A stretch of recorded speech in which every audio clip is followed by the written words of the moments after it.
썩어가는 송곳니 때문에 미쳐 날뛰는 설표의 입안에 맨손을 집어넣은 10살 동자승. 아이는 두려움보다 아픔을 먼저 받다 설표가 고개 숙여 절한 이유. 산이 울고 있었다. 그것은 단순한 바람 소리가 아니었다. 천수산의 골짜기를 타고 내려오는 칼바람 소리 사이로 짐승의 것인지 귀신의 것인지 분간할 수 없는 기괴한 파열음이 섞여 있었다. 쾅! 쾅! 낡은 법당의 문풍지가 찢어질 듯 요동쳤다. 무영사의 저녁 예불은 이미 끊긴 지 오래였다. 목탁을 두드리던 스님들의 손이 허공에서 멈췄고 불안하게 흔들리는 촛불 그림자만이 부처의 온화한 미소 위를 기어다녔다. 주지 스님. 가장 나이가 어린 수행 스님이 떨리는 목소리로 법운을 불렀다. 법운은 감고 있던 눈을 뜨지 않은 채 염주알만 굴리고 있었다. 하지만 그의 미간에 잡힌 깊은 주름은 그 역시 이 상황이 심상치 않음을 느끼고 있음을 보여주었다.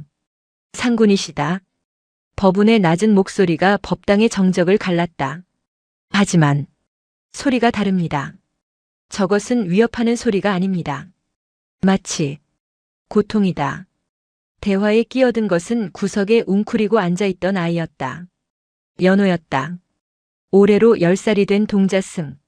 깡마른 체구에 비해 유난히 큰 눈망울을 가진 아이는 겁에 질린 기색 하나 없이 문 쪽을 응시하고 있었다. 고통이라니?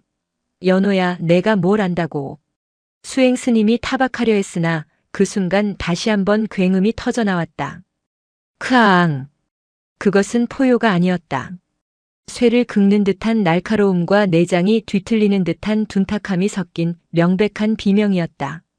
절벽 위에서 굴러떨어진 바위가 땅을 치듯 묵직한 진동이 마룻바닥을 타고 올라와 스님들의 척추를 훑고 지나갔다. 절 마당을 가득 채운 눈보라 속에서 거대한 그림자가 일렁였다. 담장 너머로 솟아오른 기와 지붕보다 더 높은 곳에서 푸른 안광 2개가 법당을 내려다보고 있었다.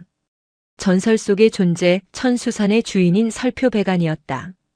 마을 사람들은 놈을 산신령의 사자라 부르며 두려워했고 사냥꾼들은 놈을 악귀라 부르며 피했다. 놈은 배가 고프지 않아도 사냥을 했고 영역을 침범한 자는 살점을 남기지 않았다. 그런 괴물이 지금 인간의 냄새가 진동하는 이 작은 절마당 한가운데로 내려온 것이었다. 모두 움직이지 마라. 법운이 자리에서 일어났다. 그의 손에 들린 주장자 지팡이가 미세하게 떨렸다. 맹수의 침입 앞에서는 부처의 법력보다 당장의 살기가 더 무거운 법이었다. 하지만 그 규율을 깬 것은 연호였다. 아파서 그래요. 아이가 자리에서 일어났다. 얇은 승복 사이로 드러난 발목이 앙상했다. 연호, 앉거라. 법운의 호통에도 아이는 문고리를 잡았다. 낡은 문이 끼익 소리를 내며 열리자 차가운 눈보라가 법당 안으로 들이닥쳤다. 촛불이 일시에 꺼졌다. 어둠이 찾아온 순간 달빛을 등진 거대한 설표의 실루엣이 더욱 선명하게 드러났다. 놈은 마당 한가운데 주저앉아 있었다. 입을 반쯤 벌린 채 붉은 피거품을 눈 위에 뚝뚝 흘리고 있었다. 하얀 털은 핏물과 침으로 엉겨붙어 흉물스러웠고 숨을 쉴 때마다 갈비뼈가 부러질 듯 크게 들썩였다. 스님들은 숨소리조차 죽였다. 저 거대한 앞발이 한번 휘두르면 법당의 기둥이 뽑혀 나갈 것이 자명했다. 하지만 설표는 공격할 의사가 없어 보였다. 놈은 앞발로 자신의 주둥이를 미친 듯이 긁어대고 있었다. 날카로운 발톱이 잇몸을 찢어 피가 솟구치는데도 멈추지 않았다. 고통이 이성을 마비시킨 것이었다. 연호가 대돌 위로 발을 내디뎠다. 눈 덮인 마당으로 작은 발자국이 찍혔다. 오지 마라. 법운이 다급하게 손을 뻗었지만 연호는 이미 눈보라 속으로 걸어 들어가고 있었다. 아이의 귀에는 맹수의 으르렁거림이 들리지 않았다. 그저 살려달라고 너무 아파서 죽을 것 같다고 애원하는 울음소리만이 들릴 뿐이었다. 설표가 고개를 돌렸다. 푸른 안광이 아이를 향했다. 본능적인 살기가 아이의 전신을 짓눌렀다. 보통의 인간이라면 그 눈빛만으로 오금이 저려 주저앉았을 것이다. 그러나 연호는 멈추지 않았다. 오히려 한 걸음 더 다가갔다. 알아요. 연호가 입을 열었다. 바람 소리에 묻힐 듯 작은 목소리였으나 기이하게도 설표의 귀가 쫑긋거렸다. 거기가 아픈 거지요? 연호는 자신의 오른쪽 턱을 어루만지며 물었다. 마치 말이 통하는 친구에게 묻듯이. 설표의 목 울림이 잦아들었다. 놈은 혼란스러운 듯 했다. 자신을 보고 도망치거나 창을 겨누던 인간들만 보아왔다. 이렇게 무방비하게 심지어 동정 어린 눈빛으로 다가오는 존재는 처음이었다. 설표가 입을 크게 벌려 위협했다. 썩은 고기 냄새와 비릿한 피 냄새가 역하게 풍겨왔다. 그 입안 오른쪽 송곳니 주변이 시커멓게 썩어 문드러져 있었다. 잇몸은 퉁퉁 부어올라 뇌까지 압박할 지경이었다. 그것은 단순한 충치가 아니었다. 살이 썩어 들어가는 고통, 뼈를 깎아내는 듯한 통증이 놈을 미치게 만든 것이었다. 상군이라 불리던 긍지 높은 짐승이 고작 이빨 하나 때문에 이토록 비참하게 무너져 내린 것이다. 연호는 그 비참함을 보았다. 놈은 괴물이 아니었다. 그저 아픈 짐승일 뿐이었다. 내가 봐줄게요. 연호가 손을 뻗었다. 놈의 코앞 불과 한 뼘 거리였다. 설표의 뜨거운 콧김이 연호의 언손을 녹였다. 뒤에서 지켜보던 스님들은 비명조차 지르지 못했다. 저 입이 다물어지면 아이의 머리통은 그대로 으깨질 것이다. 그때였다. 설표가 천천히, 아주 천천히 고개를 숙였다. 그리고 제 발로 자신의 입을 벌린 채 아이 앞에 머리를 들이밀었다. 산의 주인이 인간의 아이에게 목숨을 맡긴 순간이었다. 역겨운 악취가 코를 찔렀다. 썩은 내는 단순히 입냄새가 아니라 죽음의 냄새였다. 연호는 숨을 멈추려 애썼지만 들이마시는 공기마다 짐승의 고통이 폐부 깊숙이 박혔다. 가까이서 본 설표의 송곳니는 참혹했다. 누렇게 변색된 이빨 뿌리 쪽으로 검붉은 고름이 차올라 있었고 그 사이로 희끄무레한 무언가가 박혀 있었다. 가시. 아니야. 연호는 떨리는 손가락을 놈의 입 안으로 밀어넣었다. 축축하고 뜨거운 혀가 손등에 닿았다.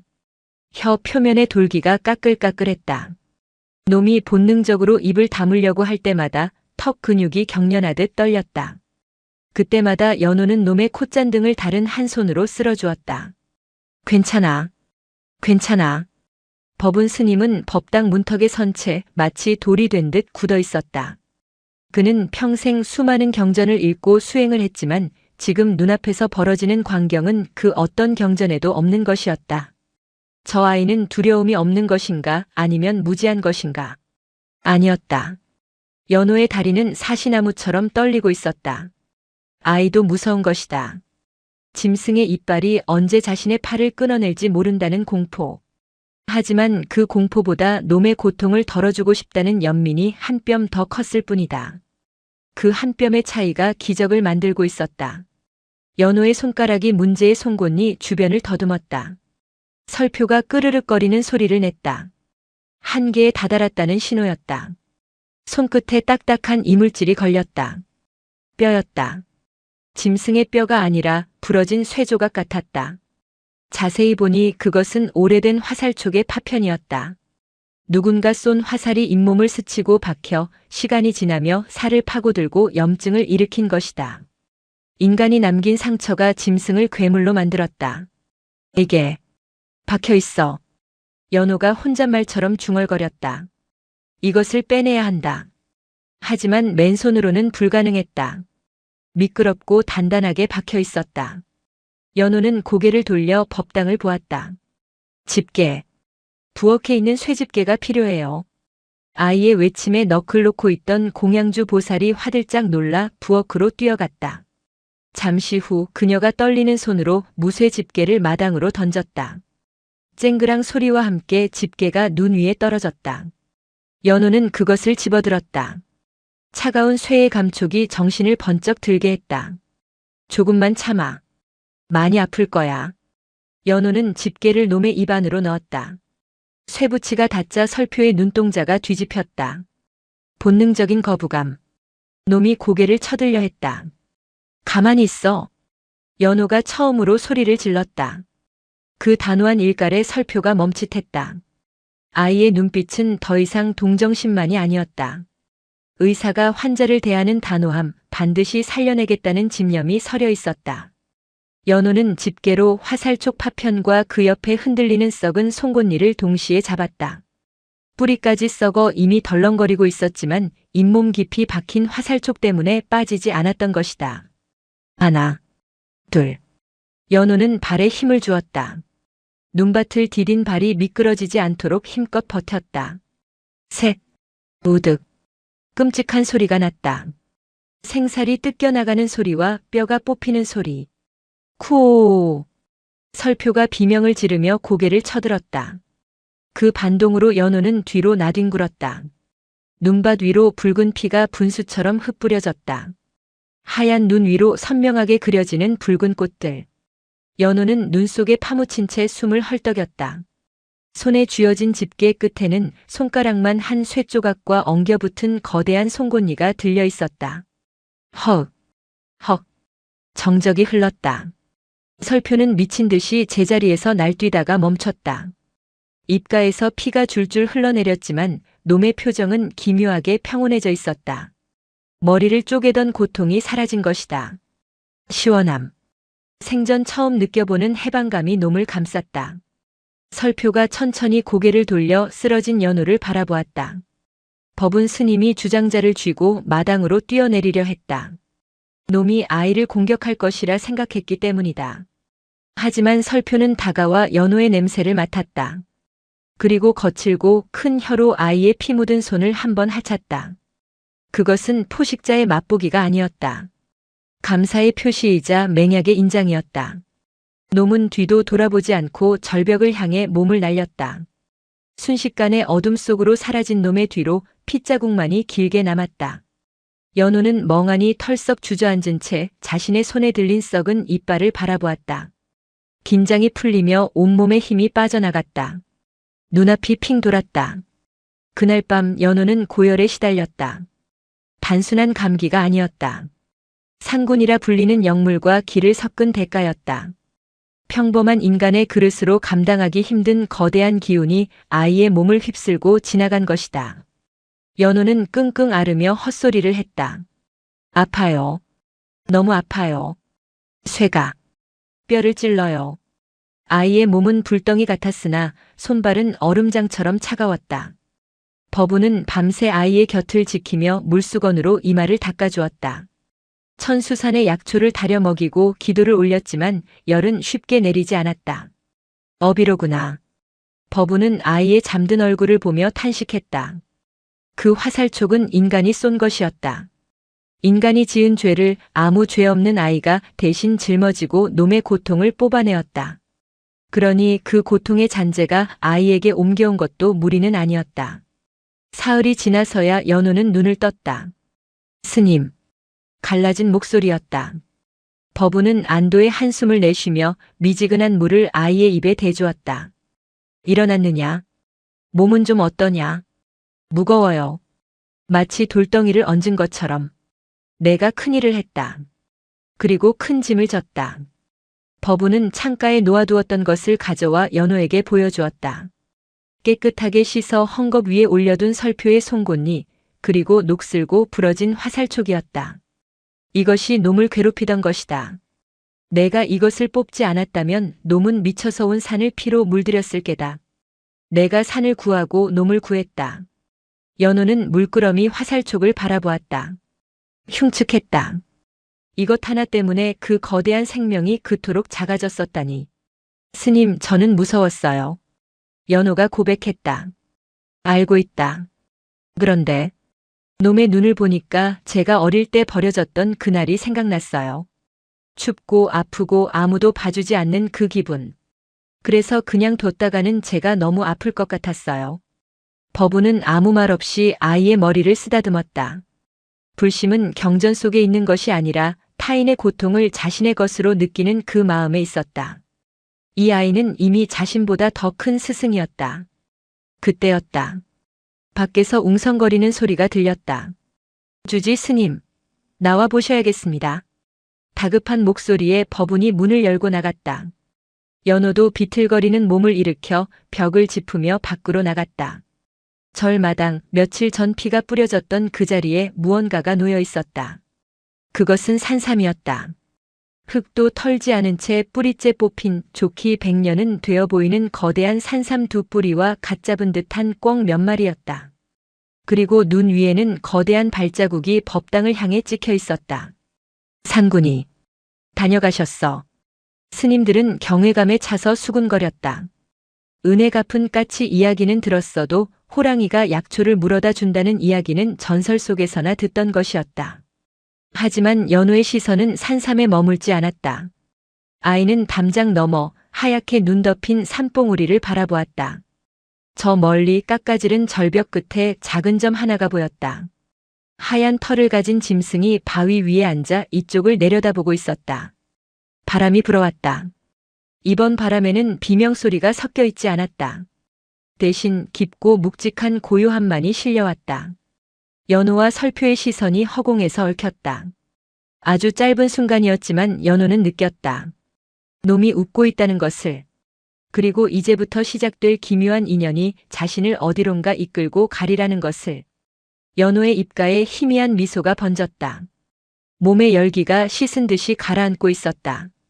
대신 가슴 한복판에 뜨거운 불씨 하나가 자리 잡았다. 그것은 훗날 천수산을 넘어 세상 밖으로 퍼져나갈 자비의 불씨였다. 고마워. 연호가 작게 속삭였다. 그 순간 절벽 위의 설표가 길게 포효했다. 아우. 그것은 더 이상 고통의 울부짖음이 아니었다. 산의 주인이 자신의 건재함을 알리는 호령이자 작은 친구에게 보내는 첫 번째 안부 인사였다. 백산의 침묵이 깨지고 새로운 전설이 태동하고 있었다. 10년이라는 세월은 천수산의 바위마저 깎아내릴 시간이었다. 무영사의 단청은 더욱 빛이 발에 희끄무레해졌고 법당의 기둥에는 좀 더 깊은 균열이 자리 잡았다. 그러나 변하지 않는 것은 겨울의 혹독함과 그 속에서 피어나는 생명력뿐이었다. 연호는 어느덧 20살 청년이 되었다. 어린 시절의 앙상함은 사라졌으나 여전히 선이 굵은 장사의 체격은 아니었다. 오히려 마른 대나무처럼 곧고 단단한 기품이 서려 있었다. 그의 눈빛은 예전보다 깊어졌고 귀는 더욱 예민해졌다. 이제 그는 바람에 실려오는 눈송이가 서로 부딪히는 소리까지 구분할 수 있었다. 새벽 예불을 마친 연호는 지게를 지고 산을 올랐다. 땔감을 구한다는 명분이었으나 법운 스님은 그가 어디로 향하는지 알고 있었다. 하지만 말리지 않았다. 인연의 끈은 억지로 끊으려 하면 흉터만 남기는 법이다. 절벽 위 사람들이 귀신의 춤터라 부르며 꺼리는 너럭바위에 다다르자 연호는 지게를 내려놓았다. 차가운 공기 속으로 하얀 입김이 흩어졌다. 오셨습니까? 연호가 허공을 향해 나직이 말했다. 대답 대신 묵직한 발소리가 눈을 밟았다. 바위 뒤편 그림자 속에서 거대한 형체가 모습을 드러냈다. 백안이었다. 10년 전에 그 날렵하던 맹수는 이제 노련한 제왕의 풍모를 갖추고 있었다. 하얀 털 곳곳에는 숱한 싸움의 흔적인 흉터가 훈장처럼 남아 있었고 덩치는 배로 불어나 있었다. 턱 밑의 수염은 희다못해 은빛으로 빛났다.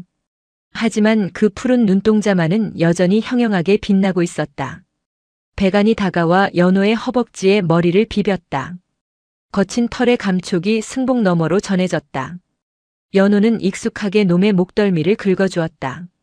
그르렁거리는 소리가 마치 거대한 고양이의 골골송처럼 너럭바위를 울렸다. 무릎은 좀 어때요? 비가 오면 쑤신다면서요. 연호의 손길이 백안의 뒷다리 관절을 어루만졌다. 말 못하는 짐승이지만 연호에게는 들렸다. 놈의 근육이 전하는 뻐근함, 뼈마디 사이의 시림, 그리고 반가움의 진동이. 백안은 콧김을 뿜으며 연호의 볼을 핥았다. 까끌까끌한 혀가 지나간 자리가 따가웠지만 연호는 피하지 않았다. 이것은 그들만의 인사였다. 밑동네 분위기가 심상치 않아요. 연호가 바위 끝에 걸터 앉으며 말했다. 백안도 그 옆에 엉덩이를 붙이고 앉았다. 두 존재는 나란히 발 아래 펼쳐진 세상을 내려다보았다. 구름에 가려진 세상은 평온해 보였지만 연호의 귀에는 끊임없이 불길한 소음이 들려오고 있었다. 최근 들어 산 아랫마을 장터에서 낯선 냄새가 올라오고 있었다. 쇠냄새, 화약냄새, 그리고 탐욕에 찌든 인간들의 걸쭉한 욕망의 소리. 더 깊은 곳으로 가야 할지도 몰라요. 사람들이 산을 오르기 시작했어요. 배간이 짧게 으르렁거렸다.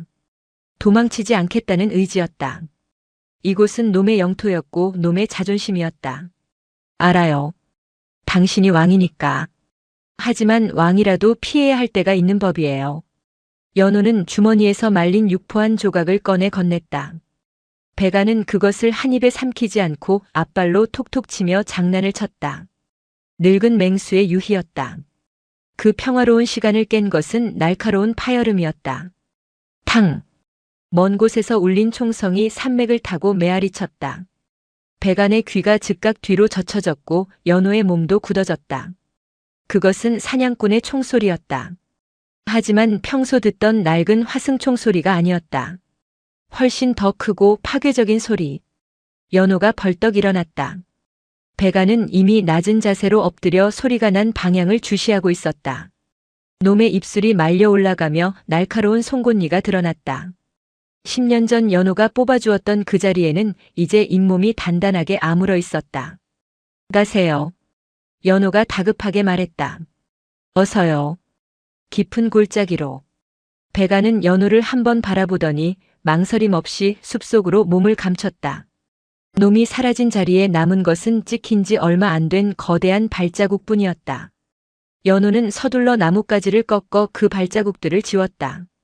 손이 시려왔지만 멈출 수 없었다. 심장이 쿵쿵 뛰었다. 산의 바람이 바뀌고 있었다.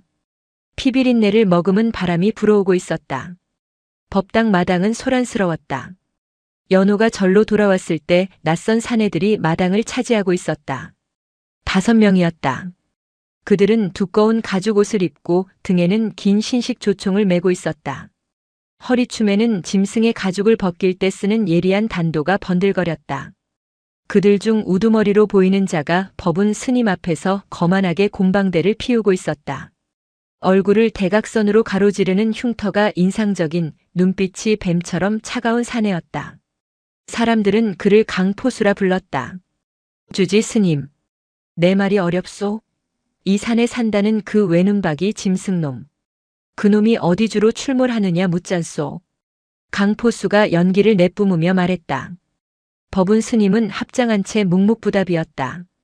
이곳은 살생을 금하는 도량입니다. 짐승을 잡으려거든 산을 내려가십시오. 이 양반 보게. 나라님께 진상할 가죽이라니까? 그놈 가죽이 그렇게 좋다며? 은빛이 도는 흰 털에 붉은 점이 박혀있다는 소문이 파다하던데. 강포수가 바닥에 침을 퇴뱉었다. 그 침이 마치 법당의 청정함을 더럽히는 오물처럼 느껴졌다. 연호가 지게를 내려놓으며 그들 사이로 걸어 들어갔다.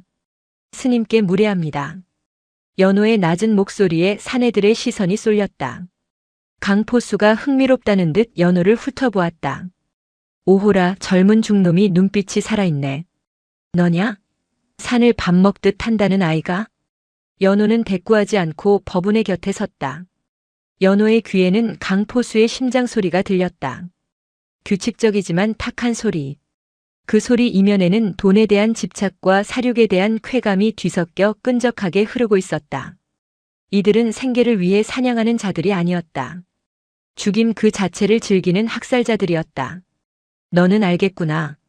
그놈 굴이 어디냐? 강포수가 연호에게 다가왔다. 지독한 누린내와 화약 냄새가 코를 찔렀다. 모릅니다. 거짓말. 강포수가 순식간에 연호의 멱살을 잡았다. 거친 소나기 힘이 목을 조여왔다. 스님들이 놀라 소리쳤지만 강포수의 부하들이 총구를 들이대며 제지했다. 내 눈은 못 속여. 내 몸에서 짐승 냄새가 나거든. 아주 짙은 냄새가. 강포수가 킁킁거리며 연호의 목덜미 냄새를 맡았다. 소름 끼치는 감각이었다. 산의 짐승이 한두 마리입니까? 연호는 지지 않고 강포수의 눈을 똑바로 쳐다보았다.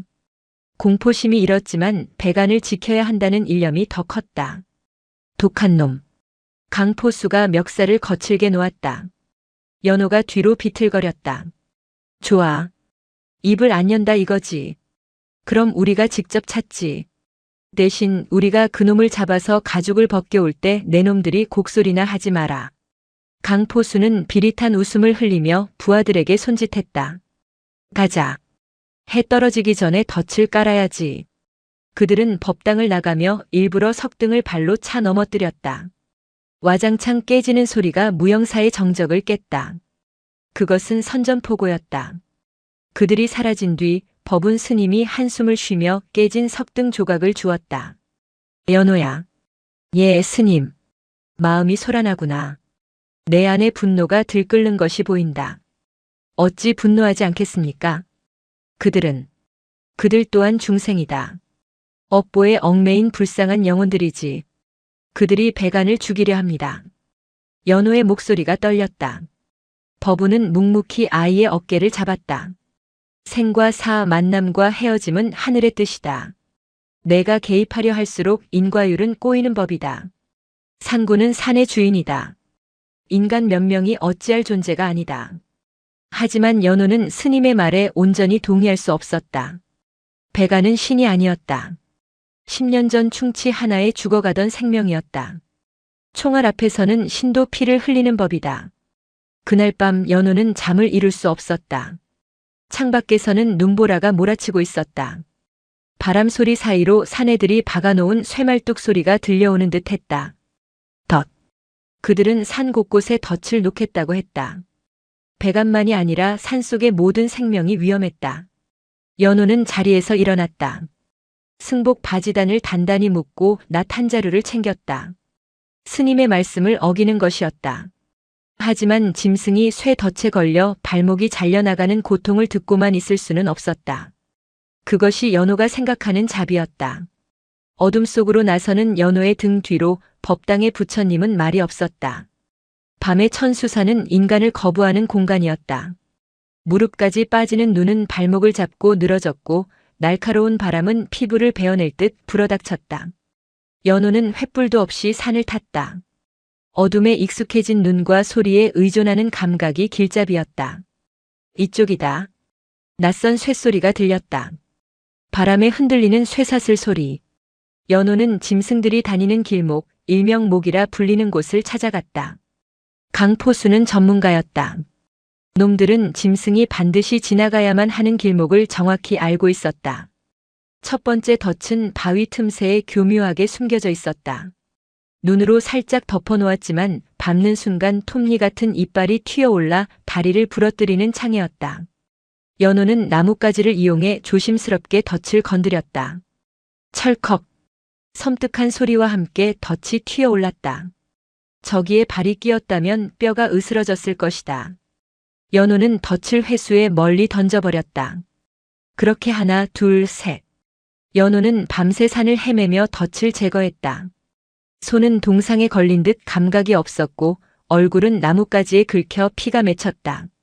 하지만 멈출 수 없었다. 새벽이 밝아올 무렵 연호는 가장 위험한 구역인 검은 골짜기로 들어섰다. 그곳은 배간이 은신처로 가는 길목이었다. 그때였다. 낑, 낑. 가느다란 신음이 들렸다. 연호의 심장이 내려앉았다. 소리가 나는 곳으로 미친 듯이 눈을 헤치고 달려갔다. 덤불 속에 작은 생명체가 쓰러져 있었다. 새끼 고란이었다. 뒷다리가 굵은 올무에 걸려 있었다. 도망치려 발버둥 칠수록 철사는 살을 파고들었고 이미 뼈가 드러날 정도로 상처가 깊었다. 미안해. 미안해. 연호는 울먹이며 고라니에게 다가갔다. 새끼 고라니는 공포에 질려 눈을 희번덕거렸다.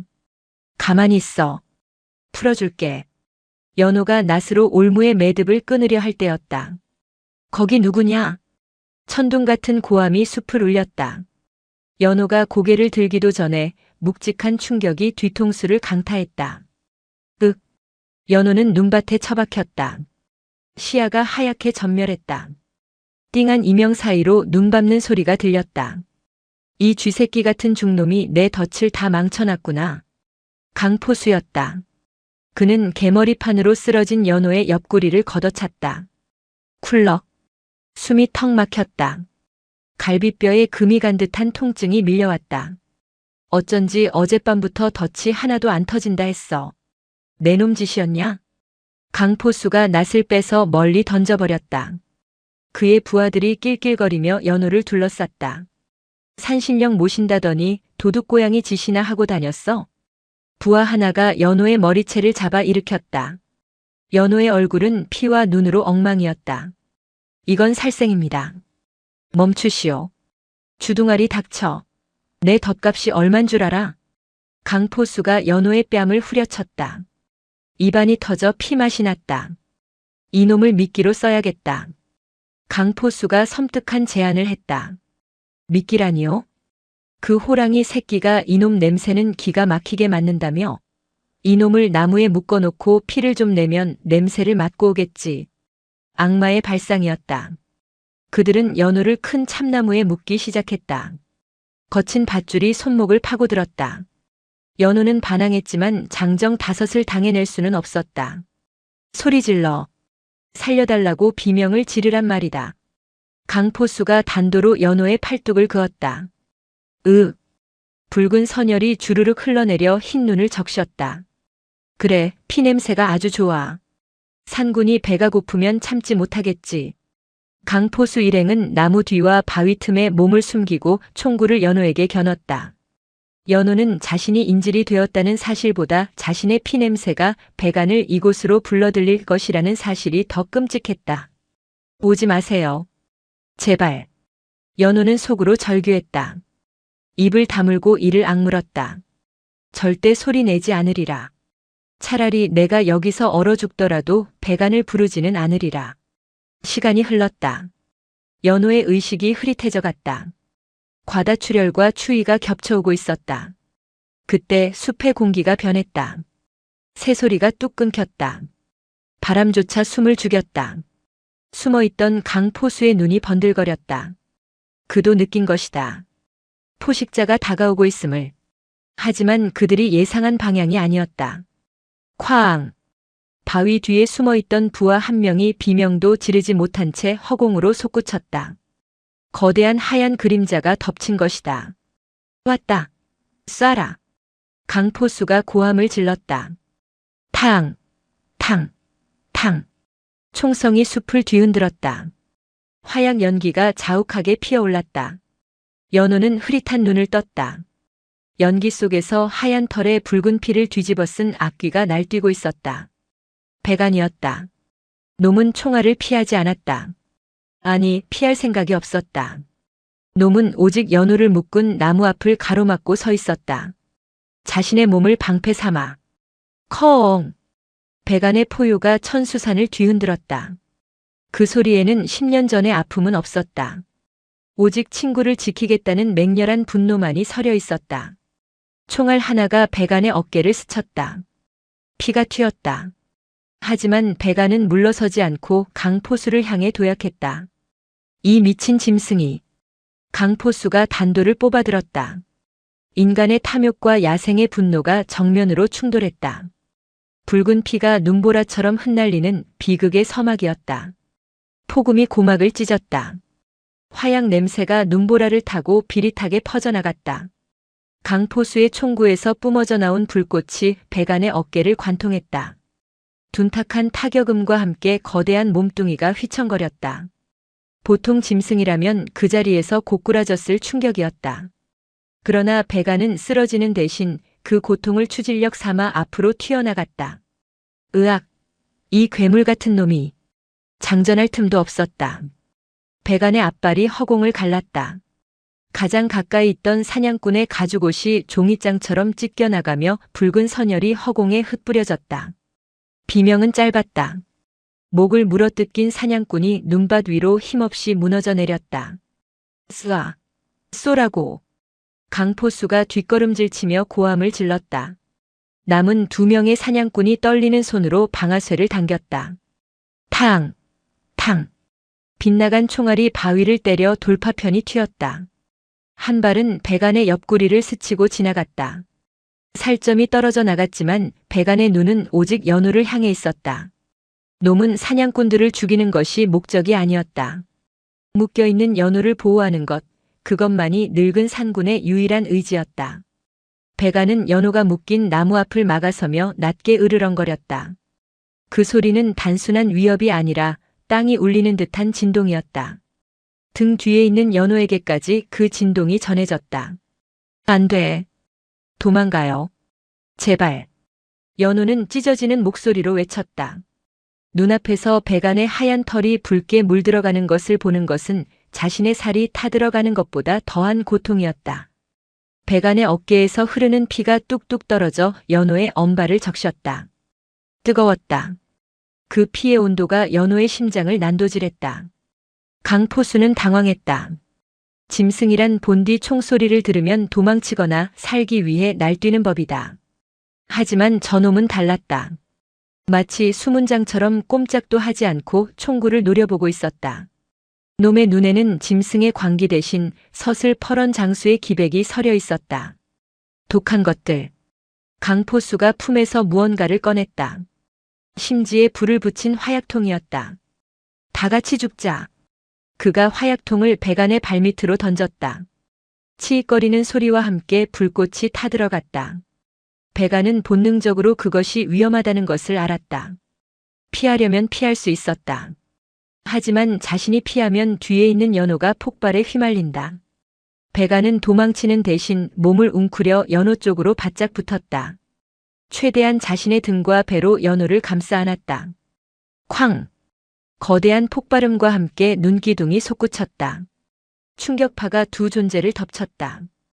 연호를 묶고 있던 밧줄이 열기에 그을려 끊어졌고 두 몸뚱이는 뒤엉켜 눈밭으로 굴렀다. 쿨럭, 쿨럭.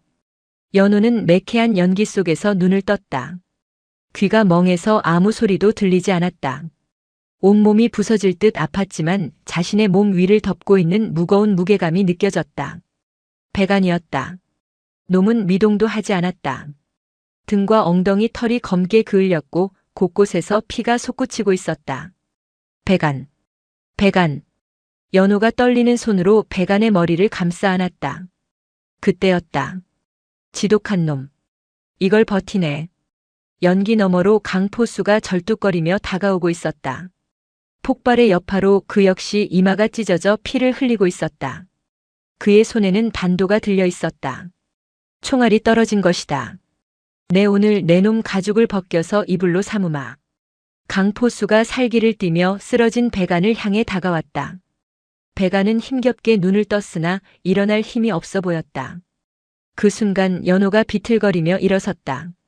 피투성이가 된 승복, 헝클어진 머리, 그리고 짐승보다 더 짐승 같은 눈빛. 연호는 주변에 떨어져 있던 사냥꾼의 부러진 창대를 집어들었다. 오지마. 연호의 목소리는 더 이상 자비로운 승려의 것이 아니었다. 지옥에서 기어 올라온 악귀의 목소리였다. 비켜라 죽놈아. 내 놈도 가죽을 벗겨주랴. 강포수가 비웃으며 칼을 휘둘렀다. 하지만 연호는 물러서지 않았다. 그의 귀에 강포수의 심장 소리가 들렸다. 쿵, 쿵, 쿵. 두려움과 흥분이 뒤섞인 박동. 연호는 그 박동의 틈새를 보았다. 강포수가 칼을 내찌르는 순간 연호는 몸을 숙여 그 팔 안쪽으로 파고들었다. 그리고 부러진 창대로 강포수의 명치를 정확히 가격했다. 컥! 숨이 끊어지는 소리와 함께 강포수가 무릎을 꿇었다. 연호는 멈추지 않고 창대 끝으로 강포수의 손목을 내려쳤다. 단도가 눈 위에 떨어졌다. 연호는 넘어진 강포수의 목에 창대 끝을 겨눴다. 뾰족하게 부러진 나무 끝이 강포수의 목을대를 눌렀다.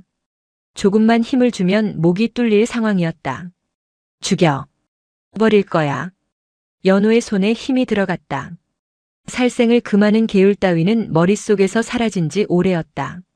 내 가족, 내 친구를 해친 자에 대한 원초적인 분노만이 남았다. 강포수의 눈동자가 공포로 흔들렸다. 그는 보았다. 눈앞의 청년에게서 등 뒤에 쓰러진 설표와 똑같은 형상을. 크르르. 그때 뒤에서 낮은 울음소리가 들렸다. 배간이었다. 피를 토하면서도 배간은 연호를 보고 있었다. 놈의 푸른 눈동자가 연호를 말리고 있었다. 그러지 마라. 짐승이 인간에게 살생을 멈추라 하고 있었다. 피는 짐승이 흘렸는데 용서는 짐승이 가르치고 있었다. 연호의 손이 떨렸다.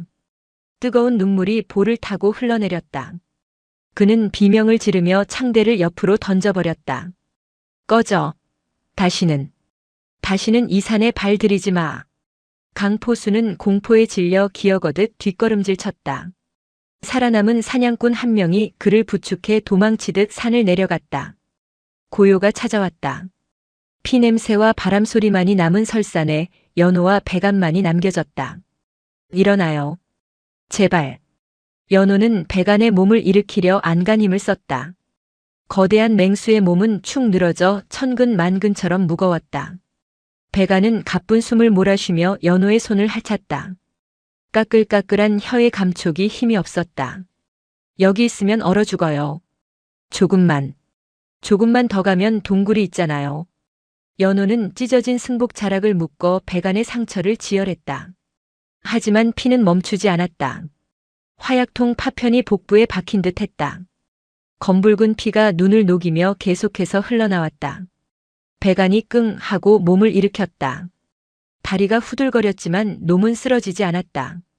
놈은 연호에게 기대어 한 걸음씩 발을 떼었다. 두 존재는 서로를 부축하며 눈보라 속을 걸었다. 10년 전 아이와 맹수로 만났던 그들은 이제 형제처럼 혹은 한 몸처럼 엉켜 걷고 있었다. 눈밭 위에 두 줄의 발자국과 한 줄의 핏자국이 길게 이어졌다.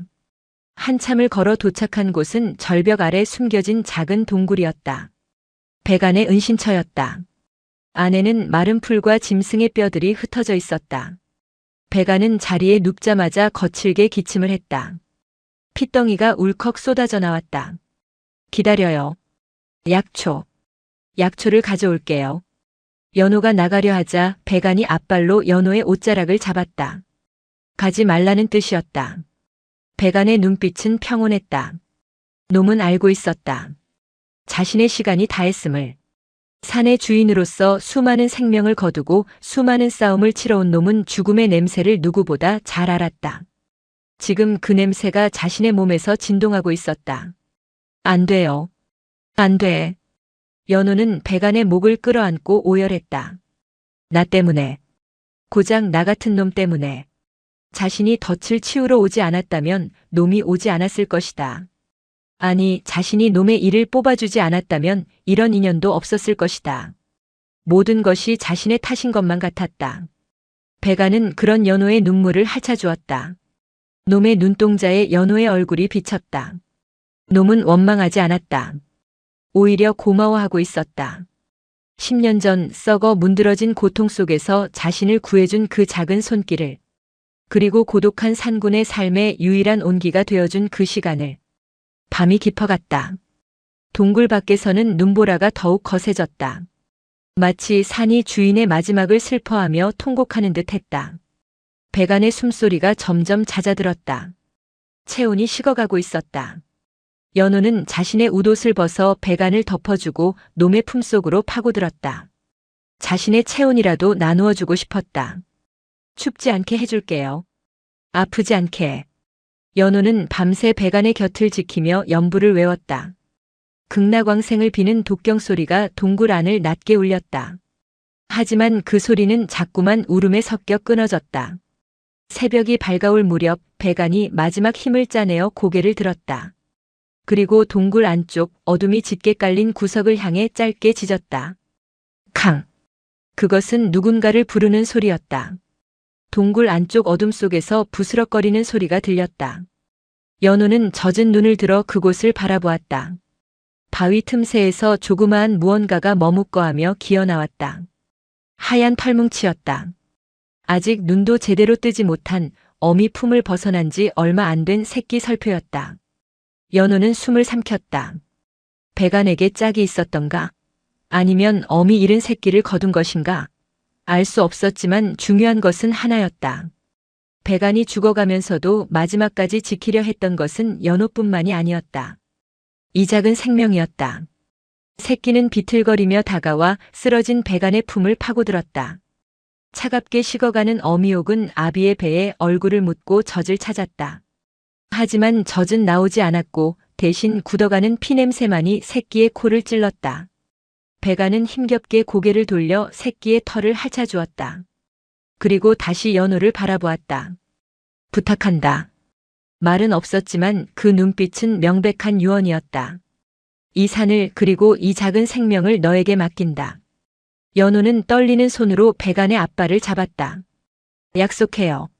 내 목숨을 걸고 지킬게요. 백안의 입가에 희미한 움직임이 스쳤다. 마치 웃는 듯 했다. 놈은 길게 숨을 내쉬었다. 그 숨결과 함께 놈의 영혼이 빠져나가는 것이 느껴졌다. 푸른 안광이 서서히 빛을 잃었다. 팽팽하던 근육이 완전히 풀렸다. 천수산의 주인 백안이 눈을 감았다. 동시에 동굴 밖에서 불어오던 바람 소리가 뚝 그쳤다. 세상이 멈춘 듯한 정적. 산맥 전체가 숨을 죽이고 위대한 왕의 죽음을 애도하고 있었다. 연호는 소리내어 울지 않았다. 그저 백안의 눈을 감겨주고 오랫동안 놈의 이마에 자신의 이마를 맞대고 있었다. 슬픔보다 더 깊은 무언가가 가슴속에서 꿈틀거렸다. 그것은 사명감이었다. 이제 상군은 없다. 내가 상군이다. 연호는 품속에 파고드는 새끼 설표를 안아 올렸다. 따뜻했다. 이 온기가 백안이 남긴 마지막 불씨였다. 연호는 자리에서 일어났다. 동굴 입구에 서서 밖을 내다보았다. 눈보라가 걷히고 있었다. 구름 사이로 붉은 아침 해가 떠오르고 있었다. 눈 덮인 산봉우리들이 황금빛으로 물들었다.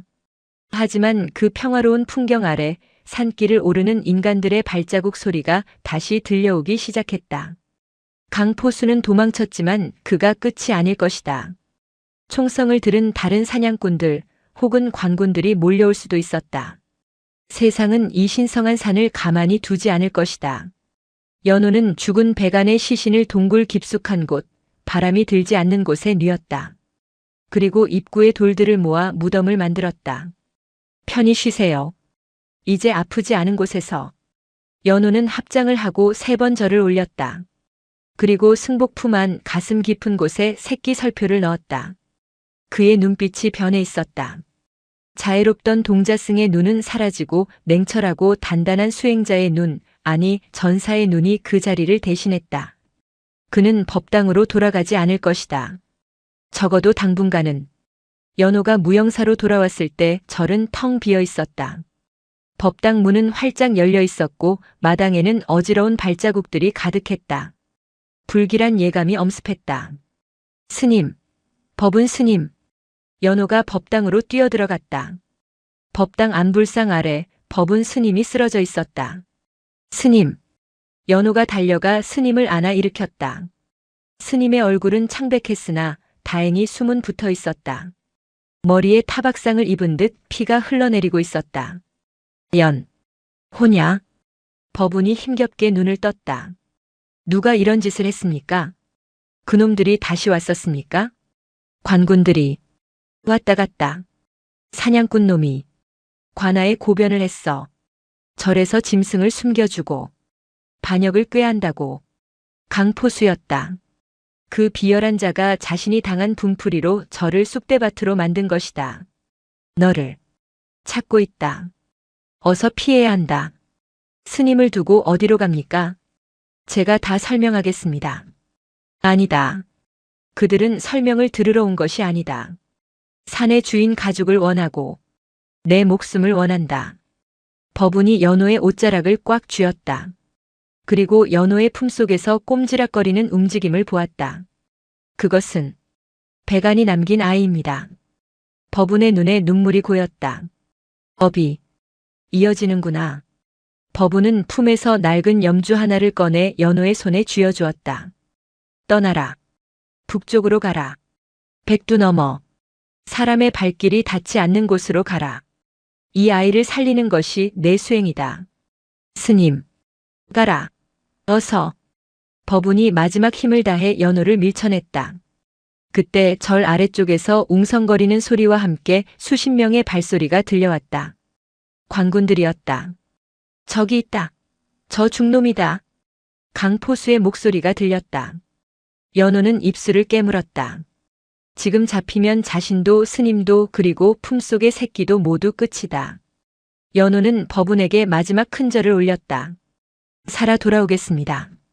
반드시 살아서 업을 갚겠습니다. 연호는 뒤도 돌아보지 않고 법당 뒷문으로 빠져나갔다. 절벽으로 이어지는 험한 길이었다. 서라. 쏘아라. 뒤에서 화살과 탄환이 날아들었다. 슉슉. 화살이 귓가를 스치고 나무에 박혔다. 연호는 품속의 새끼를 감싸 안으며 달렸다. 숨이 턱끝까지 차올랐다. 절벽 끝에 다다랐다. 아래는 천뼘 낭떠러지, 위는 쫓아오는 군사들. 길은 없었다. 하지만 연호는 망설이지 않았다. 그는 알고 있었다. 이 절벽 아래 덩굴로 가려진 좁은 틈새가 있다는 것을. 백안이 가르쳐준 짐승들의 비밀 통로였다. 연호는 몸을 날렸다. 떨어졌다. 놈이 자살했다. 군사들이 절벽 끝으로 달려와 아래를 내려다보았다. 하지만 보이는 것은 하얀 안개와 까마득한 낭떠러지뿐이었다. 즉, 시체라도 찾아야 포상을 받을 텐데. 강포수가 혀를 찼다. 하지만 안개 속 절벽 중간 튀어나온 바위 틈에 연호는 매달려 있었다. 손톱이 깨지고 손가락에서 피가 났지만 그는 이를 악물고 버텼다. 품속의 새끼가 불안한 듯 낑낑거렸다. 괜찮아. 괜찮아. 연호는 속삭였다. 그의 눈은 이제 두려움이 아닌 차가운 결의로 빛나고 있었다. 그날 무영사의 동자승 연호는 죽었다. 그리고 설산의 새로운 주인 백호가 태어났다. 그는 인간의 법이 아닌 산의 법을 따를 것이며 자비 대신 심판을 내리는 그림자가 될 것이다. 이야기는 여기서 끝나지 않는다. 이것은 긴 싸움의 시작일 뿐이었다. 세월은 사람을 늙게 하지만 전설은 세월을 먹고 거대해지는 법이다. 천수산에서 사라진 동자승과 설표의 이야기가 잊혀질 즈음 북방의 백두산 자락에는 기이한 소문이 돌기 시작했다. 눈보라가 심하게 치는 날이면 산속에서 귀신이 나타나 사냥꾼들의 총을 꺾어버리고 덫을 박살낸다는 이야기였다. 그 귀신은 짐승 가죽을 뒤집어 썼으나 사람의 말을 했고 사람의 형상을 했으나 짐승의 눈을 가졌다고 했다. 사람들은 그를 설산의 유령이라 불렀다. 백두산 깊은 골짜기, 인간의 발길이 닿지 않는 설원 위로 두 개의 그림자가 길게 드리워졌다. 하나는 거대한 설표였다. 7년 전 연호의 품속에서 낑낑대던 작은 손뭉치는 이제 죽은 아비인 백안보다 더 크고 당당한 체구로 자라나 있었다. 놈의 이름은 무명. 연호는 놈에게 이름을 붙여주지 않았다. 이름은 얽매임이기에 그저 산 그 자체로 살아가라는 뜻이었다. 그리고 그 옆에 선 사내. 연호였다. 27이 된 연호의 얼굴에서 앳된 티는 찾아볼 수 없었다. 짧게 깎았던 머리카락은 아무렇게나 자라 어깨를 덮었고 승복 위에는 곰 가죽으로 만든 두터운 외투가 걸쳐져 있었다. 그러나 그의 목에는 여전히 법운 스님이 주신 낡은 염주가 걸려 있었다. 놈들이 또 선을 넘었어. 연호가 낮은 목소리로 말했다. 무명은 대답 대신 굵은 꼬리로 눈바닥을 탁 쳤다. 눈밭에는 수십 개의 발자국이 어지럽게 찍혀 있었다. 그리고 곳곳에 붉은 핏자국이 낭자했다. 밀렵꾼들이었다. 그들은 단순히 먹고 살기 위해 짐승을 잡는 자들이 아니었다. 가죽만을 노리고 배를 가른 뒤 고기는 썩게 내버려두는 악질들이었다. 가자. 청소를 해야지. 연호가 바람을 등지고 달리기 시작했다. 무명이 그 뒤를 따랐다. 두 존재의 움직임은 바람보다 빨랐고 그림자보다 은밀했다. 밀렵꾼들의 야영지는 산 중턱 동굴에 있었다. 5명의 사내들이 모닥불을 피워놓고 술판을 벌이고 있었다. 이번 가죽은 최상품이야. 한양으로 보내면 기와집 한 채 값은 나올걸? 그나저나 그 소문 들었어? 여기서 사냥하다 실종된 놈들이 한 트럭이라던데. 산짐승 밥이 됐겠지. 우린 달라. 우린 신식 연발총이 있잖아. 사내가 자랑스레 총을 들어 올리며 낄낄거렸다. 그 순간이었다. 휙. 바람 가르는 소리와 함께 모닥불이 꺼졌다. 뭐야? 사위가 암흑천지로 변했다. 사내들이 당황하여 횃불을 찾으려 더듬거렸다. 누구냐? 어둠 속에서 푸른 안광 2개가 떠올랐다. 그리고 그 반대편에서 또 다른 안광이 번뜩였다. 하나는 짐승의 눈, 하나는 인간의 눈. 산을 떠나라고 했을 텐데. 동굴 전체를 울리는 서늘한 목소리. 귀신이다. 쏴버려. 사내들이 무작위로 총을 난사했다. 타탕, 탕. 총구의 불꽃이 번쩍일 때마다 동굴 벽에 거대한 그림자가 춤추듯 스쳐 지나갔다. 으악! 비명과 함께 한 놈이 허공으로 끌려 올라갔다. 무명이 놈의 발목을 물어 던져버린 것이다. 살생은 하지 않았다. 다만 공포를 심어줄 뿐이었다. 연호는 어둠 속을 유영하듯 움직였다. 그의 손에는 칼 대신 단단한 참나무 지팡이가 들려 있었다. 퍽, 퍽. 정확하게 손목과 발목을 가격하는 타격음이 이어졌다. 총이 바닥에 떨어지고 뼈가 부러지는 소리가 화음을 이루었다. 순식간에 5명의 밀렵꾼은 바닥을 기며 신음하는 신세가 되었다. 연호가 부시로 다시 불을 붙였다. 타오르는 불꽃 아래 드러난 연호의 얼굴은 무자비한 아수라의 형상이었다. 가죽을 얻고 싶으면 너희 가죽부터 내놓을 각오를 했어야지. 연호가 쓰러진 우두머리의 턱에 지팡이 끝을 겨눴다. 살려주시오. 다시는 안 오겠소. 우두머리가 오줌을 지리며 빌었다. 너희가 죽인 짐승들도 그렇게 빌었을 거다. 하지만 너희는 듣지 않았지. 연호는 그들의 총을 모두 거두어 모닥불 속에 던져버렸다. 그리고 배낭 속에 있던 가죽들을 꺼내 놈들의 얼굴에 던졌다. 이것들을 짊어지고 기어서 내려가라. 그리고 세상에 전해라. 이 산에 주인이 있다고. 탐욕을 가진 자는 살아서 나갈 수 없다고. 밀렵꾼들은 혼비백산하여 기어나갔다. 연호는 그들의 뒷모습을 보며 한숨을 내쉬었다. 쫓아내도 또 온다. 인간의 욕심은 끝이 없기에. 무명이 다가와 연호의 손에 머리를 비볐다. 피냄새가 났다. 너도 다쳤구나. 무명의 옆구리에 총알이 스친 자국이 있었다. 연호는 품에서 약초를 꺼내 상처에 발라주었다. 미안하다.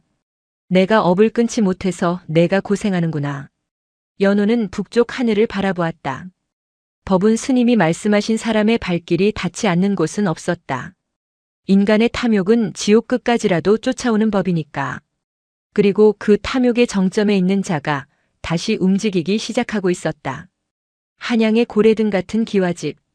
비단 금침 위에 앉아 곰방대를 빠는 노인의 얼굴에는 세월의 흔적과 함께 지독한 도끼가 서려 있었다. 강만석.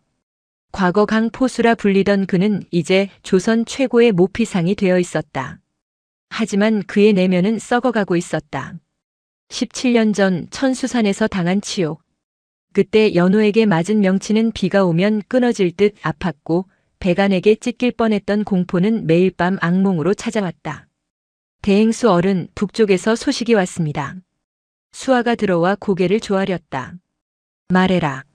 백두산 인근 10만이들 사이에서 흰 짐승과 승려에 대한 목격담이 끊이질 않습니다. 놈들이 확실합니다. 강만석의 눈이 번들거렸다. 살아있었군. 그 질긴 놈들. 그는 자신의 턱을 쓰다듬었다. 늙어서 빠진 이빨 자리에 박아넣은 금리가 번쩍였다. 내 이빨이 욱신거리는 이유가 있었어. 그놈들이 내 수명을 갉아먹고 있었던 게야. 강만석은 벽에 걸린 낡은 조총을 바라보았다. 이제 그는 직접 총을 들지 않는다. 돈이면 귀신도 부리는 세상이었다. 준비해라. 조선 팔도에 내로라 하는 포수들을 다 모아. 그리고 화약도. 산 하나를 통째로 날려버릴 만큼 넉넉히 챙겨. 하지만 백두산은 나라에서 신성시하는 곳이라 화약을 함부로 쓰면, 돈으로 입을 막으면 그만이다. 내 생전에 그놈들 가죽을 내 방바닥에 깔지 못하면 눈을 감지 못한다. 강만석이 찻잔을 집어 던졌다. 와장창. 깨진 찻잔 조각이 마치 17년 전 그날의 기억처럼 날카롭게 빛났다. 보름 후 백두산 아래 작은 마을은 전쟁터 같은 긴장감에 휩싸였다. 강만석이 이끄는 사냥꾼 부대 50명이 집결했다. 그들은 단순한 사냥꾼이 아니었다. 돈을 받고 사람 사냥도 서슴지 않는 용병들이었다. 강만석은 마을 촌장을 불러 협박했다. 산으로 들어가는 새끼를 불어라.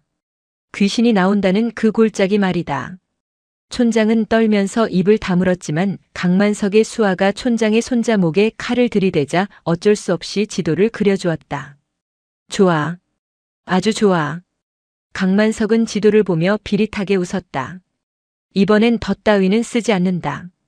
몰이 사냥이다. 토끼 한 마리도 빠져나가지 못하게 포위망을 좁혀 들어간다. 그는 부하들에게 명령했다. 보이는 족족 쏴라. 짐승이건 사람이건 움직이는 건 다 죽여. 백두산의 겨울바람에 화약 냄새가 섞이기 시작했다. 그것은 죽음의 냄새였고 오래된 악연을 끝내러 온 탐욕의 냄새였다. 산 중턱 바위 위에 앉아있던 연호의 코끝이 실룩였다. 왔구나. 연호는 눈을 떴다. 그의 눈동자는 깊은 호수처럼 고요했지만 그 안에는 걷잡을 수 없는 폭풍이 일렁이고 있었다. 옆에 엎드려 있던 무명이 일어나 낮게 으르렁거렸다. 놈의 털이 곤두섰다. 두려워 마라. 이번엔 우리가 사냥꾼이다. 연호가 자리에서 일어났다. 그의 손에 들린 지팡이가 묵직하게 땅을 울렸다. 이제 더 이상 도망칠 곳은 없었다. 그리고 도망칠 생각도 없었다. 업의 고리를 끊으려면 그 고리를 만든 자를 만나야 했다. 사냥꾼들이 산을 오르기 시작했다. 그들은 부채꼴로 넓게 퍼져 포위망을 형성했다. 불을 질러라. 강만석의 명령이 떨어지자 선두의 선자들이 마른 덤불에 횃불을 던졌다. 겨울이라 건조한 숲은 순식간에 화염에 휩싸였다. 매캐한 연기가 산을 뒤덮었다. 짐승들이 놀라 뛰쳐나왔다. 노루, 멧돼지, 토끼들이 불길을 피해 아래쪽으로 달렸다. 탕! 탕! 탕! 사냥꾼들은 도망치는 짐승들을 닥치는 대로 쏘아 죽였다. 비명과 총성, 타오르는 불길 소리가 지옥도를 방불케 했다. 나와라. 이 쥐새끼 같은 놈들아. 강만석은 가마에 앉아 소리쳤다. 그는 늙고 병든 몸을 이끌고 여기까지 왔다. 자신의 손으로 직접 끝을 보기 위해서. 연호는 연기가 자욱한 나무 위에서 그 광경을 지켜보고 있었다. 숲이 타고 있었다. 배간과 함께 지켜온 생명의 터전이 인간의 욕심에 의해 잿더미가 되고 있었다. 분노가 치밀어 올랐지만 연호는 차갑게 가라앉혔다. 흥분하면 진다. 저들은 수가 많고 무기가 좋다. 정면 승부는 불가능했다. 연기를 이용한다. 연호는 입가에 젖은 천을 둘렀다. 그리고 품에서 무언가를 꺼냈다. 그동안 산에서 모아둔 독버섯과 마비초를 빻아 만든 가루였다. 연호는 바람의 방향을 읽었다. 불길이 위로 치솟고 있었지만 골짜기 바람은 아래로 불어내리고 있었다. 연호는 가루를 바람에 날렸다. 그리고 무명에게 신호를 보냈다. 흩어져라. 무명이 어둠 속으로 사라졌다. 사냥꾼들은 연기 때문에 시야가 가려 기침을 해댔다. 쿨럭. 앞이 안 보여. 대행수님, 연기가 너무 심합니다. 닥쳐라. 계속 올라가. 그때였다. 가장자리에 있던 사냥꾼 하나가 비명도 없이 사라졌다. 김씨 어디 갔어? 옆에 있던 동료가 두리번거리는 순간 하얀 털뭉치가 연기 속에서 튀어나와 그를 덮쳤다. 으악! 무명이었다. 놈은 순식간에 사냥꾼의 팔을 물어뜯고 다시 연기 속으로 사라졌다. 총을 쏠 틈도 없었다. 저겠다. 쏴. 사람들이 허공에 대고 총을 난사했다. 하지만 놈은 이미 반대편에 있었다. 공포가 전염병처럼 번졌다. 보이지 않는 적에 대한 두려움이 그들을 패닉에 빠뜨렸다. 그 틈을 타연호가 움직였다. 그는 나무와 나무 사이를 날다람쥐처럼 이동하며 위에서 아래로 사냥꾼들을 덮쳤다. 퍽! 지팡이가 사냥꾼의 정수리를 내리쳤다. 기절한 놈의 총을 빼앗아 나무에 대고 쳐서 꺾어버렸다. 귀신이다. 진짜 귀신이야. 사냥꾼들이 대열을 이탈하기 시작했다. 도망가지 마라. 도망가는 놈은 내가 쏜다. 강만석이 권총을 꺼내 허공에 쐈다. 놈은 혼자다. 불을 더 질러. 다 태워 죽여. 광기였다. 강만석은 부하들이 죽어나가는데도 아랑곳하지 않았다. 오직 자신의 복수만이 중요했다. 연호는 강만석이 있는 본진을 노려보았다. 17년 전 배간을 죽이고 자신을 절벽으로 내몰았던 그 얼굴. 결자해지. 묶은 자가 풀어야 한다. 연호는 무명에게 휘파람으로 신호를 보냈다. 길을 열어라라는 뜻이었다. 무명이 포효하며 동쪽 사면의 사냥꾼들을 유인했다. 저쪽이다. 저쪽으로 몰렸다. 사냥꾼들이 우르르 동쪽으로 몰려갔다. 강만석의 주변 경계가 허술해진 순간이었다. 연호는 높은 나뭇가지 위에서 아래를 내려다보았다. 강만석이 탄 가마가 바로 밑에 있었다. 연호가 몸을 날렸다. 마치 한 마리의 거대한 새처럼 그는 중력을 거스르고 강만석의 가마 위로 착지했다. 쿵! 가마 지붕이 부서져 내렸다. 가마꾼들이 놀라 도망쳤다. 먼지 속에서 강만석이 콜록거리며 기어나왔다. 그의 눈앞에 17년 전에 그 소년이 서 있었다. 아니, 이제는 산의 심판자가 된 청년이 서 있었다. 연호의 눈은 붉게 충혈되어 있었고 온몸에서는 그을음 냄새와 피 냄새가 진동했다. 오랜만입니다. 대행수. 연호의 목소리는 지옥의 사자처럼 차가웠다. 강만석은 떨리는 손으로 권총을 겨눴다. 네. 내 놈. 총을 내려놓으시지요. 당신의 손은 너무 늙어서 떨리고 있습니다. 닥쳐. 죽어. 죽어버려. 탕. 총성이 울렸다. 하지만 연호는 피하지 않았다. 총알은 연호의 어깨를 스쳤다. 연호는 눈 하나 깜짝하지 않고 걸어갔다. 이 산의 고통을 당신도 느껴봐야지. 연호가 손을 뻗어 강만석의 멱살을 잡고 들어올렸다. 늙은 노인의 몸은 가벼웠다. 이거 나. 돈을 주마. 얼마면 돼? 내 재산의 절반. 아니 전부를 주마. 강만석이 발버둥 쳤다. 돈? 연호가 피식 웃었다. 산짐승들은 돈을 모르오. 그들이 아는 건 오직 생명과 고통뿐이지. 연호는 강만석을 끌고 불타고 있는 숲의 한가운데로 걸어갔다. 살려줘. 제발. 17년 전 당신이 백안의 발밑에 화약통을 던졌을 때 그는 살려달라고 하지 않았어. 다만 지키려 했을 뿐이지. 연호의 눈에서 눈물이 한 방울 떨어져 강만석의 얼굴에 닿았다. 당신이 지키려 했던 것은 무엇이오? 돈인가? 자존심인가? 아니면 그 썩어 빠진 목숨인가? 그때 몰려갔던 사냥꾼들이 돌아오고 있었다. 대행수님. 수십 개의 총구가 연호를 겨눴다. 하지만 연호는 강만석을 방패 삼지 않았다. 오히려 그를 바닥에 내동댕이 쳤다. 그리고 당당하게 가슴을 펴고 사냥꾼들을 마주보았다. 그 뒤로 불길을 뚫고 무명히 걸어나와 연호의 곁에 섰다. 인간의 군대와 산의 주인 둘. 최후의 결전이 시작되려 하고 있었다. 쏘란 말이다. 저놈들은 귀신이 아니라 산짐승일 뿐이야. 강만석이 바닥을 기며 악을 썼다. 공포와 광기가 뒤섞인 목소리였다. 하지만 사냥꾼들의 손가락은 방아쇠에 걸린 채 움직이지 못했다. 그들을 압도하는 것은 연호의 무력이 아니었다. 불타는 숲을 등지고 선 한 인간과 맹수가 뿜어내는 설명할 수 없는 거대한 기백이었다. 그것은 마치 산 자체가 인간의 형상을 하고 서 있는 듯한 위압감이었다. 연호가 입을 열었다. 너희들의 총구는 나를 겨누고 있지만 너희들의 발밑은 이미 무너지고 있다. 무슨 헛소리냐? 사냥꾼 중 하나가 소리쳤으나 그의 목소리는 미세하게 떨리고 있었다. 듣지 못하는가? 산이 울고 있다. 연호의 말이 끝나기가 무섭게 땅속 깊은 곳에서 둔탁한 진동이 전해져 왔다. 쿠. 처음에는 바람 소리 같았으나 곧이어 천둥 같은 굉음으로 변했다. 사냥꾼들이 지른 불이 집안을 약하게 만들었고 계속된 총성과 고함이 눈 덮인 산봉우리의 균형을 깨트린 것이다. 눈사태다. 누군가 비명을 질렀다. 고개를 들어보니 머리 위쪽 가파른 경사면에서 하얀 해일이 밀려오고 있었다. 집채만 한 눈덩이와 바위, 그리고 불에 탄 나무들이 뒤엉켜 쏟아져 내렸다.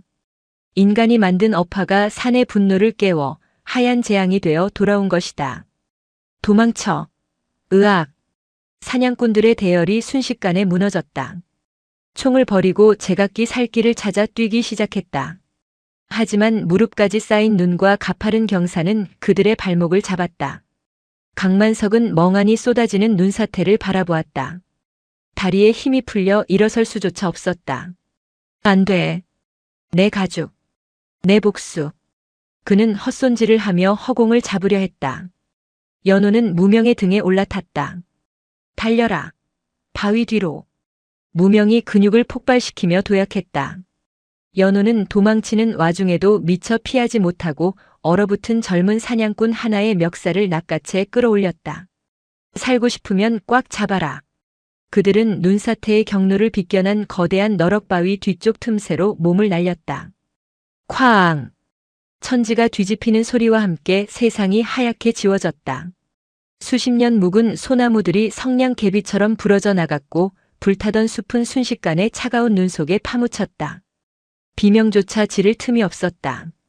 한참의 시간이 흘렀다. 진동이 멈추고 자욱한 눈먼지가 가라앉을 즈음 연호는 눈을 떴다. 고막이 먹먹했다. 무명. 연호가 이름을 부르자 눈더미 속에서 하얀 머리가 쑥 나왔다. 무명은 몸을 부르르 털며 눈을 털어냈다. 연호가 구해낸 젊은 사냥꾼은 공포에 질려 오줌을 지린 채 덜덜 떨고 있었다. 연호는 자리에서 일어나 아래를 내려다보았다. 아수라장이었던 숲은 온데간데 없고 오직 광활하고 평평한 설원만이 펼쳐져 있었다. 모든 것이 묻혔다. 사냥꾼들도 그들의 욕망도 그리고 맹렬히 타오르던 불길도. 네. 대행수 어른은 젊은 사냥꾼이 울먹이며 물었다. 연호는 말없이 눈밭 한가운데를 가리켰다. 눈사태가 휩쓸고 간 끝자락 앙상한 나무 꼭대기에 붉은 비단 옷자락 하나가 걸려 바람에 나부끼고 있었다. 강만석이 입고 있던 두루마기였다. 그는 죽었다. 총에 맞은 것도 호랑이에게 물린 것도 아니었다. 그가 그토록 가지고 싶어 했던 백산이 그를 통째로 삼켜버린 것이다. 연호는 나무 쪽으로 걸어갔다. 눈 속에 반쯤 파묻힌 강만석의 시신이 보였다. 그의 눈은 뜬 채로 굳어 있었다. 공포와 회한이 가득한 눈동자에는 파란 하늘이 무심하게 비치고 있었다. 그리고 그의 손에는 낡은 곰방대 하나가 꽉 쥐어져 있었다. 평생을 쫓아온 부와 명예는 온데간데 없고 남은 것은 고작 나무 막대기 하나뿐이었다. 허망하구나. 연호는 나직이 으쪼렸다. 이것이 내가 그토록 원하던 끝이었더냐. 연호는 강만석의 눈을 감겨주었다. 미움도 원망도 눈과 함께 덮였다. 이제 남은 것은 연민뿐이었다. 가자. 연호는 살아남은 젊은 사냥꾼을 일으켜 세웠다. 너는 살아서 내려가라. 그리고 사람들에게 전해라. 사냥꾼은 연호를 그리고 그 뒤에 서 있는 거대한 설표를 번갈아 보았다. 이제 그에게 이 두 존재는 사냥감이 아니라 경외의 대상이었다. 무엇을 전해야 합니까? 이 산에는 주인이 없다고 전해라. 산은 그저 산일 뿐 누구의 것도 아니라고. 그러니 함부로 욕심내어 들어오지 말라고. 사냥꾼은 깊이 고개를 숙여 절을 했다. 그리고 비틀거리는 걸음으로 산을 내려갔다. 연호는 그 뒷모습을 보며 무명의 목덜미를 쓰다듬었다. 끝났어. 무명이 연호의 손을 핥았다. 하지만 연호는 알고 있었다. 강만석은 사라졌지만 세상의 탐욕은 사라지지 않을 것임을. 하지만 적어도 오늘 이 산이 보여준 준엄한 심판은 살아남은 자들의 입을 통해 전설이 되어 한동안의 땅을 지킬 것이다. 연호는 품에서 법운 스님의 염주를 꺼내 들었다. 스님. 업의 고리를 하나 끊었습니다. 바람이 불어와 염주알을 스치고 지나갔다. 마치 스님의 대답처럼 청아한 소리가 났다. 계절이 10번 바뀌고 또 10번 바뀌었다. 천수산 아래 마을에는 전설 하나가 뿌리 내렸다. 눈이 많이 오는 밤이면 산에서 목탁 소리가 들리고 그 소리에 맞춰 거대한 호랑이가 춤을 춘다는 이야기였다. 사냥꾼들은 더 이상 총을 들고 산을 오르지 않았다. 대신 사람들은 산 입구에 작은 돌탑을 쌓고 안녕을 빌었다. 어느 늦가을 한 노스님이 지팡이를 짚고 천수산을 오르고 있었다. 그의 등은 굽었고 걸음은 느렸으나 눈빛만은 맑은 호수처럼 깊었다. 연호였다. 이제 중년의 나이를 훌쩍 넘긴 그는 세상의 시간보다 산의 시간으로 늙어가고 있었다. 그가 도착한 곳은 옛 무형사터였다. 절은 불타 없어진 지 오래고 주춧돌 몇 개만이 남아 세월의 무상함을 보여주고 있었다. 연호는 무너진 담장 옆에 앉았다. 왔느냐? 그가 허공에 대고 말했다. 숲속에서 부스럭거리는 소리와 함께 거대한 짐승이 나타났다.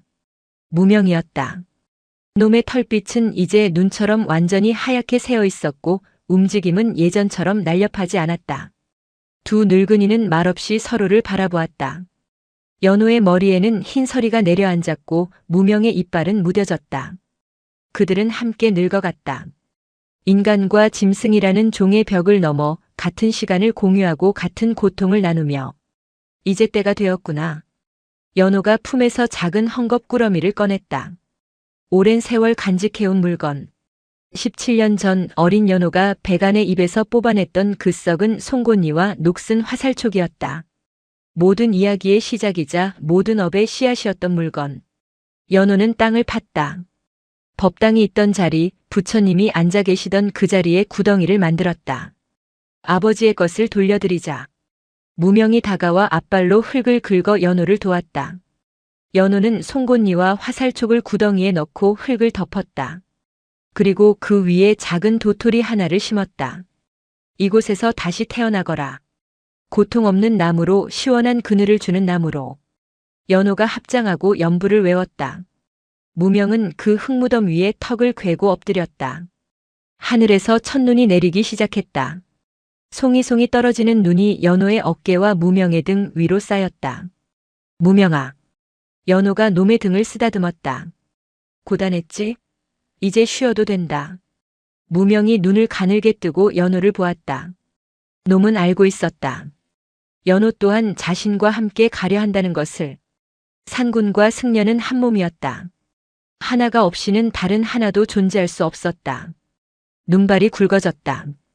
세상의 모든 소리가 눈 속에 묻혀 고요해졌다. 연호는 가만히 눈을 감았다. 지난 세월이 주마등처럼 스쳐 지나갔다. 매서운 추위에 떨던 어린 시절, 백안의 입에 손을 넣던 그 순간의 전율, 법은 스님의 따뜻한 미소, 그리고 불타는 숲에서의 비명들. 그 모든 것이 이제는 하나의 풍경이 되어 멀어져 갔다. 춥지 않구나. 연호의 고개가 천천히 떨어졌다. 그의 숨결이 잦아들었다. 옆에 엎드린 무명 또한 깊은 숨을 내쉬고는 연호의 무릎에 머리를 기댄 채 다시는 눈을 뜨지 않았다. 눈은 계속 내렸다. 두 존재의 위로 하얀 이불이 덮였다. 이튿날 마을 사람들이 산을 올려다보았을 때 무영사 터 쪽에서 기이한 빛이 서려 있는 것을 보았다. 사람들이 올라가 보니 그곳에는 두 개의 눈사람 같은 형상이 나란히 앉아 있었다. 그리고 그들이 묻힌 자리, 눈 속에서 믿을 수 없는 일이 벌어지고 있었다. 한겨울임에도 불구하고 작은 참나무 싹 하나가 얼어붙은 땅을 뚫고 푸르게 솟아나고 있었다. 사람들은 그곳에 다시 절을 세우지 않았다. 대신 그 나무를 백삼목이라 부르며 산의 주인들이 쉬고 있는 곳이라 여겨 발길을 삼갔다. 세월이 흘러 나무는 숲의 주인이 될 만큼 거대하게 자라났다. 바람이 부는 날이면 나무에서는 호랑이의 포효 같은 웅장한 소리와 함께 목탁 소리 같은 맑은 울림이 퍼져나갔다. 전설은 끝이 났으나 이야기는 숲이 되어 영원히 남았다. 동자승은 설표의 이를 뽑았고 설표는 동자승에게 산을 주었다. 그리고 그들은 마침내 하나가 되어 하얀 산의 영원한 눈이 되었다. 영상이 마음에 드셨다면 구독과 좋아요, 댓글 부탁드립니다.